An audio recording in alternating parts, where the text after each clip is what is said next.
कहानी की शुरुआत एक भयानक तूफान से जूझते हुए प्लेन से होती है, जहां हमारी मेन कैरेक्टर लिंडा अपने दोस्तों के साथ बिजनेस ट्रिप से लौट रही थी। सब कुछ ठीक चल रहा था कि तभी अचानक प्लेन जोर जोर से हिलने लगा और अगले ही पल उसमें एक जोरदार विस्फोट हो गया। जो लोग बिना सीट बेल्ट के खड़े थे वे बुरी तरह इधर उधर जा गिरे। इसके तुरंत बाद केबिन का हिस्सा प्रेशर के कारण फट गया और तेज हवा के झोंकों में कुछ लोग सीधे बाहर उड़ गए। इसी अफरा तफरी के बीच मैनेजर ने अपनी जान बचाने के लिए लिंडा का पैर कसकर पकड़ लिया। वहीं एक आदमी मदद के लिए बॉस की ओर बढ़ा, लेकिन बॉस ने उसे बेरहमी से बाहर की तरफ धकेल दिया। मगर गिरते वक्त उसने मैनेजर का पैर पकड़ लिया, जिससे उसका बैलेंस पूरी तरह बिगड़ गया और दोनों एक साथ प्लेन से बाहर गिर पड़े। लिंडा अभी इस सदमे से उबर भी नहीं पाई थी कि तभी उसे महसूस हुआ कि चारों तरफ अंधेरा छाने लगा है और प्लेन बेकाबू होकर सीधे समुद्र की तरफ गिर रहा है।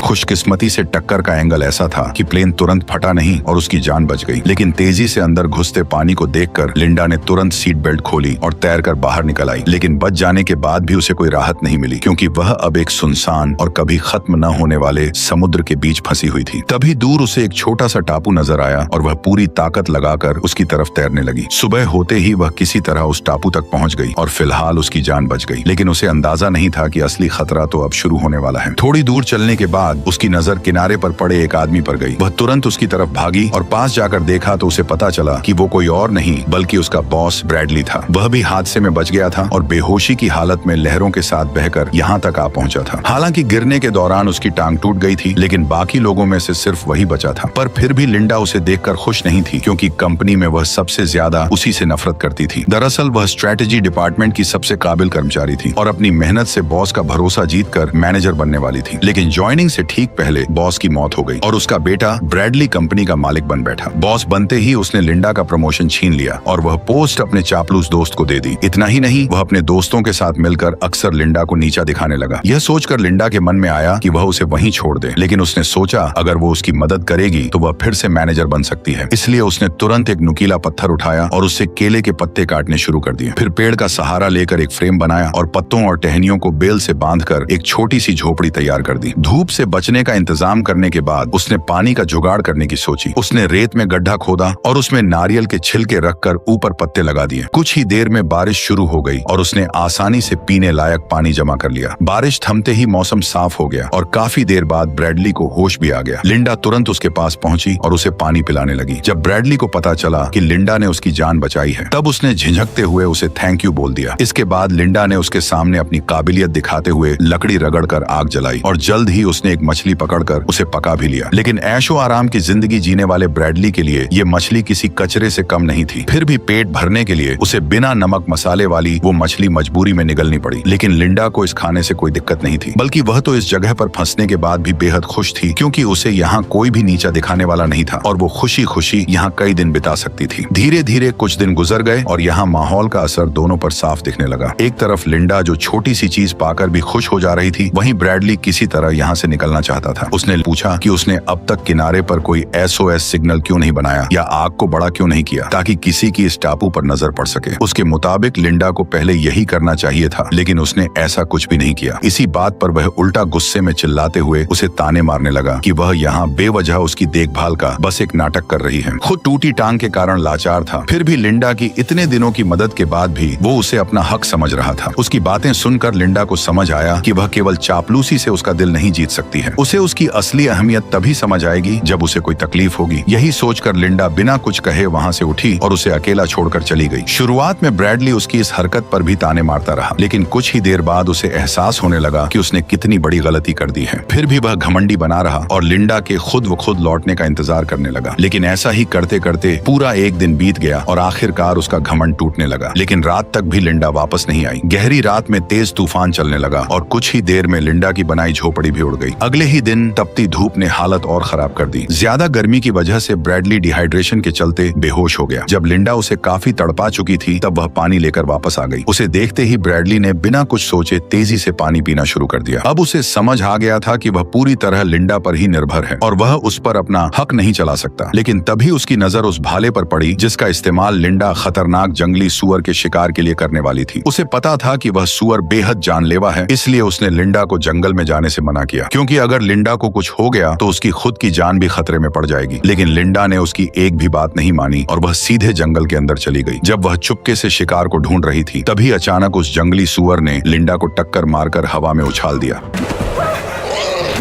अच्छी बात यह रही कि गिरा हुआ पेड़ अचानक सुअर के सामने आ गया, जिससे वह सीधे हमला नहीं कर सका और लिंडा को तुरंत उठकर भागने का मौका मिल गया। लेकिन सुअर जैसे ही उसकी गंध पकड़कर पीछे दौड़ा, तब उसे रास्ते में सिर्फ फटे कपड़े ही मिले। सुअर कुछ समझ पाता उससे पहले ही लिंडा ने मौका देखकर भाला उसके शरीर में गहराई तक घुसा दिया। दर्द से पागल होकर सुअर ने भाले को मोड़कर तोड़ दिया और गुस्से में बेकाबू होकर दोबारा उस पर हमला करने दौड़ पड़ा। इसी खतरे के बीच लिंडा ने तुरंत लकड़ी के डंडे को सामने कर दिया।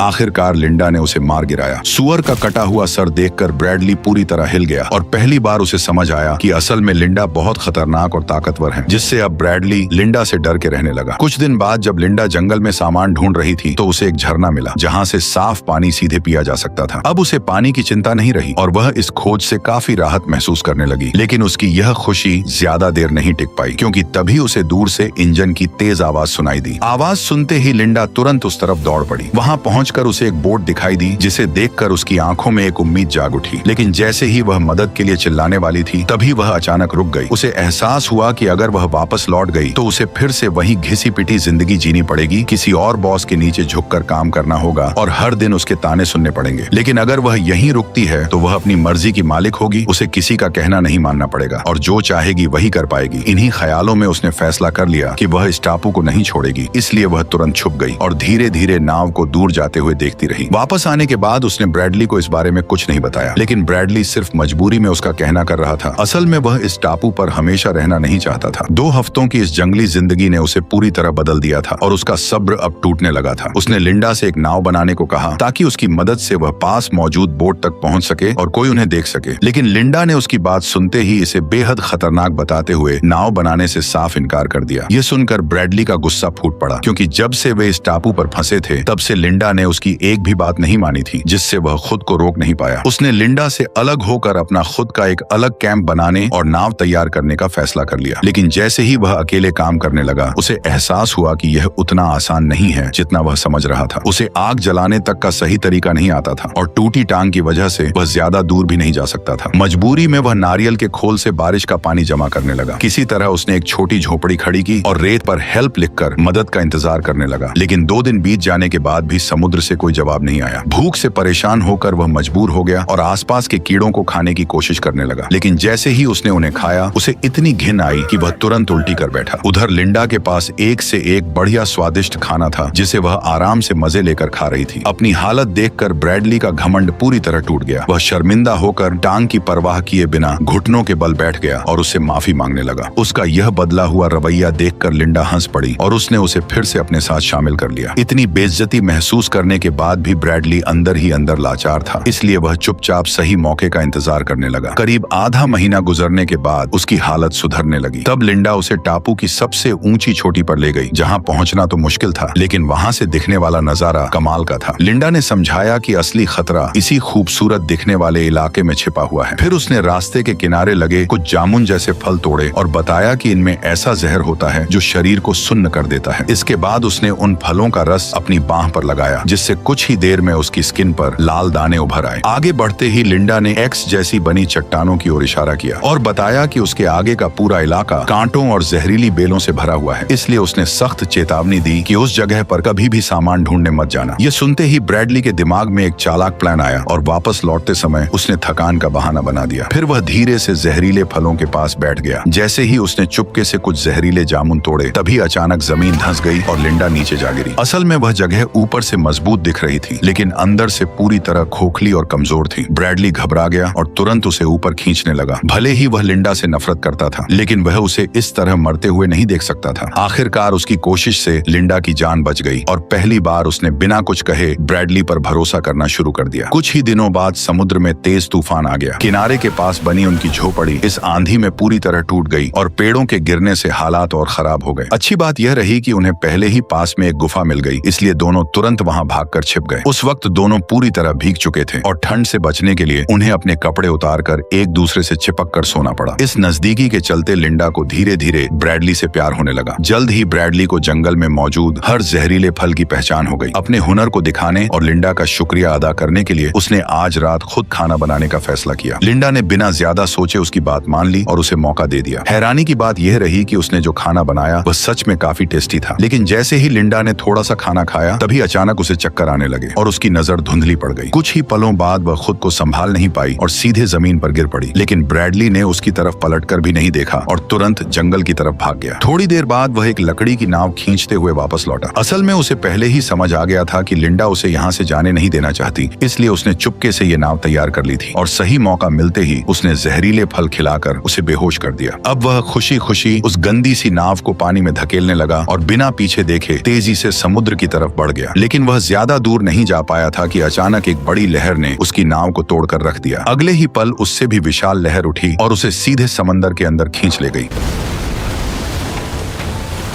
खुशकिस्मती से वह ज्यादा दूर नहीं गया था, इसलिए होश में आते ही लिंडा ने तुरंत उसे किनारे खींचकर बचा लिया। होश में आते ही ब्रैडली घबराकर उससे माफी मांगने लगा, लेकिन लिंडा ने कुछ नहीं कहा और चुपचाप उसे पका हुआ केकड़ा थमा दिया। ब्रैडली ने बिना सोचे समझे उसे खा लिया, लेकिन कुछ ही देर में उसका मुंह अजीब तरीके से सुन्न पड़ गया। देखते ही देखते यह असर उसके पूरे शरीर में फैलने लगा और वह समझ नहीं पाया कि आखिर हो क्या रहा है। तभी लिंडा ने सच्चाई बताई कि यह ब्लू रिंग ऑक्टोपस का जहर है जो शरीर को सेकंडों में पैरालाइज कर देता है और इंसान चाहकर भी हिल नहीं पाता। असल में यह सब उसने ब्रैडली को सबक सिखाने के लिए किया था। इसके बाद उसने एक चाकू निकाला, उसे थोड़ा गर्म किया और तुरंत ब्रैडली की पैंट उतार दी। धीरे धीरे वह उसके पास आई और इशारों में उसे समझाने लगी कि वह अब क्या करने वाली है। यह देखकर ब्रैडली बुरी तरह घबरा गया। तभी अचानक लिंडा ने चाकू चलाया और अगले ही पल खून की पिचकारी चल गई, जिससे ब्रैडली का गला लाल हो गया। ये देखकर लिंडा मुस्कुराने लगी। फिर उसने वो चीज दिखाई जिसे उसने काटा था। दरअसल वह कोई इंसानी अंग नहीं बल्कि एक चूहा था। ये सब उसने सिर्फ ब्रैडली को डराने के लिए किया था, ताकि वह दोबारा ऐसी हरकत करने की हिम्मत न करे। उसकी चालाकी और हाथ में पकड़े चाकू ने ब्रैडली का सारा घमंड तोड़ दिया और वह बिना सावल जवाब किया उसका कहना मानने लगा। लेकिन यह कंट्रोल लिंडा ज्यादा देर तक एंजॉय नहीं कर पाई। एक दिन जब वह सामान ढूंढ रही थी तभी फिर से दूर से इंजन की आवाज सुनाई दी। इस बार सामने वाला भी उसे देख चुका था। जैसे जैसे नाव पास आई लिंडा ने देखा कि वह कोई और नहीं बल्कि ब्रैडली की मंगेतर जेनी थी। दरअसल रेस्क्यू टीम भले ही हार मान चुकी थी, लेकिन जेनी ने उम्मीद नहीं छोड़ी थी और लगातार उसी इलाके में ब्रैडली को ढूंढ रही थी और अब जाकर उसकी तलाश खत्म हो गई। लिंडा जबरन जेनी को देखकर मुस्कुराने लगी, जैसे वह उसे बेहद देखकर खुश हो। फिर मजबूरी में उसने जेनी को बता दिया कि ब्रैडली जिंदा है। लेकिन लिंडा अभी भी इस टापू को छोड़ना नहीं चाहती थी, जबकि जेनी को अब उन दोनों के जिंदा होने का सच पता चल चुका था। हालांकि यह बात सिर्फ जेनी और उसके साथ आए गाइड को ही पता थी। इसी वजह से लिंडा ने मन ही मन एक खतरनाक फैसला कर लिया। उसने झूठ बोला कि उसे एक छोटा रास्ता पता है और दोनों को उसी दिशा में ले जाने लगी। थोड़ी देर बाद वो उन्हें एक खतरनाक चट्टान के किनारे पर ले आई जहां वह खुद मरते मरते बची थी। फिर उसने जूते के फीते बांधने का बहाना बनाया और दोनों को आगे बढ़ने के लिए कह दिया। जैसे ही जेनी ने आगे कदम रखा जमीन अचानक धंस गई और वह सीधे नीचे गिरने लगी। दरअसल यह सब लिंडा का दोनों को मारने का प्लान था, लेकिन किस्मत से सिर्फ जेनी ही फंसी थी और गाइड अभी भी जिंदा था। उसी वक्त लिंडा अंदर ही अंदर सोच में डूब गई कि वह क्या करे और क्या न करे। कुछ समय बाद वह अकेली ही ब्रैडली के पास लौट आई और बाकी दोनों के साथ क्या हुआ ये जल्द ही पता चलने वाला था। चट्टान से लौटने के बाद लिंडा अंदर ही अंदर टूटती जा रही थी। उसे खुद पर यकीन नहीं हो रहा था कि उसने ये क्या कर दिया है। तभी ब्रैडली वहां आया और उसे जंगल चलकर खाना लाने को कहा, लेकिन लिंडा ने तबीयत का बहाना बनाकर साफ मना कर दिया। मौका मिलते ही ब्रैडली ने चाकू उठाया और बिना कुछ कहे जंगल की तरफ निकल गया। जंगल के अंदर पहुंचते ही उसने शिकार करने का फैसला किया और कुछ देर पीछा करने के बाद उसे एक छोटा जंगली सूअर नजर आया। वह धीरे धीरे उसके करीब पहुंचा, लेकिन अगले ही पल अचानक उसकी नजर जमीन पर गई। दरअसल जहां सूअर मिट्टी खोद रहा था वहीं से इंसान का एक हाथ बाहर निकला हुआ था। करीब जाकर देखते ही ब्रैडली के होश उड़ गए, क्योंकि वह हाथ उसकी अपनी मंगेतर का था। उसके हाथ में पहनी अंगूठी वही थी जो उसने सगाई के वक्त उसे पहनाई थी। ये सच सामने आते ही ब्रैडली का गुस्सा बेकाबू हो गया और वह तेजी से लिंडा की तरफ भागा। जैसे ही लिंडा ने उसे अपनी ओर आते देखा वह एक पल के लिए घबरा गई। ब्रैडली ने हाथ में अंगूठी दिखाते हुए पूछा कि तुमने ऐसा क्यों किया? अंगूठी देखते ही लिंडा सब समझ गई। उसने खुद को बचाने के लिए कहा कि यह सब एक हादसा था, लेकिन ब्रैडली को उसकी बात पर बिल्कुल भी यकीन नहीं हुआ। हालात बिगड़ते देख लिंडा ने धीरे से अपनी कमर की तरफ हाथ बढ़ाया, लेकिन ब्रैडली पहले ही वो चाकू चुरा चुका था। ये देखकर लिंडा घबरा गई और तुरंत जंगल की ओर भागने लगी। ब्रैडली भी उसके पीछे दौड़ पड़ा। जब लिंडा के पास बचने का कोई रास्ता नहीं बचा, तब उसने तुरंत एक नया प्लान बनाया। उसी वक्त ब्रैडली ने पेड़ के पीछे उसकी परछाई देख ली, लेकिन जैसे ही वो वहां पहुंचा, उसे सिर्फ उसके छोड़े हुए जूते ही मिले, जिसके फीते गायब थे, जिससे उसे कुछ गड़बड़ महसूस हुई। अचानक लिंडा पीछे से उस पर टूट पड़ी और फीते से उसका गला कसकर दबा दिया, जिससे ब्रैडली का सांस लेना मुश्किल हो गया। ब्रैडली ने पूरी ताकत से खुद को छुड़ाने की कोशिश की, लेकिन लिंडा ने पकड़ ढीली नहीं की। इस धक्का मुक्की में ब्रैडली के हाथ से चाकू छूटकर नीचे गिर गया। तभी आखिरी जोर लगाकर उसने लिंडा के बाल खींचे और उसे पलटकर जमीन पर गिरा दिया। इसके बाद वह उसके ऊपर चढ़ गया और उसका चेहरा कीचड़ में दबाकर उसे खत्म करने की कोशिश करने लगा। तभी मौका मिलते ही लिंडा ने चाकू उठा लिया।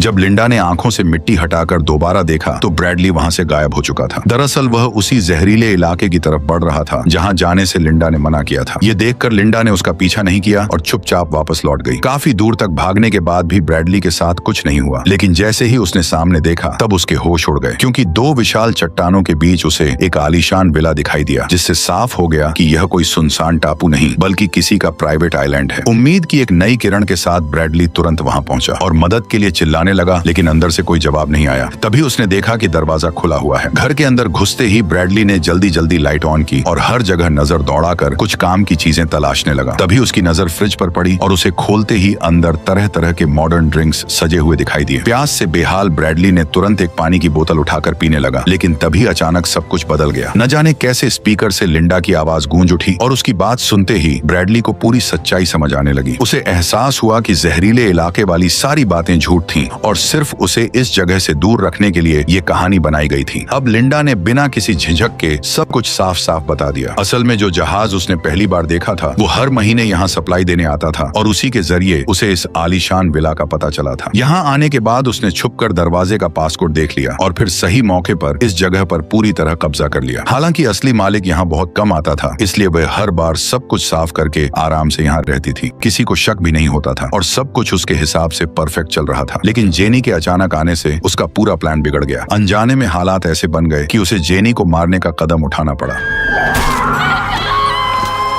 उसकी ये सच्चाई सुनकर ब्रैडली के रोंगटे खड़े हो गए। अंधेरे में इधर उधर टटोलने पर भी उसे कंट्रोल रूम नहीं मिला। तभी अचानक हालात पलट गए, क्योंकि लिंडा खुद उसे ढूंढते हुए वहां पहुंच गई। दरअसल उसने पहले ही इस विला के अंदर से एक शिकार वाली बंदूक हासिल कर ली थी। ब्रैडली ने जैसे ही उसे देखा, तो वो तुरंत घुटनों पर गिर गया और अपनी जान की भीख मांगने लगा। उसने कहा कि वह अब भागेगा नहीं, बल्कि यहीं रहकर उसी के साथ जिंदगी बिताएगा। इतना ही नहीं, उसने ये भी कहा कि इस दौरान वह सच में उससे प्यार करने लगा है। लिंडा को यकीन दिलाने के लिए वह दोनों के बीच बिताए खूबसूरत पलों की बातें करने लगा। उसकी बातें सुनकर लिंडा को कुछ गड़बड़ लगी। तभी उसकी नजर पीछे रखे बैल के सिर पर गई, जहां से एक सींग गायब था, और फिर अगले ही पल लिंडा ने पास रखी गोल्फ स्टिक उठा ली, जबकि ब्रैडली ने भी बंदूक अपने हाथ में ले ली। लेकिन जैसे ही उसने ट्रिगर दबाया, बंदूक खाली निकली। असल में यह सब पहले से ही लिंडा का सोचा समझा प्लान था। अगले ही पल उसने बिना वक्त गवाए गोल्फ स्टिक उठाई और ब्रैडली पर लगातार वार करने लगी। आखिरी वार इतना जोरदार था कि ब्रैडली वहीं खत्म हो गया। यहीं पर कहानी भी खत्म हो गई। लिंडा ने पूरे विला को साफ करके खुद को एकमात्र जिंदा बची इंसान के रूप में पेश किया। फिर उसने इस पूरे हादसे को एक सर्वाइवल मिरेकल की तरह दिखाकर खुद को मशहूर बना लिया और धीरे धीरे वह बहुत अमीर बन गई।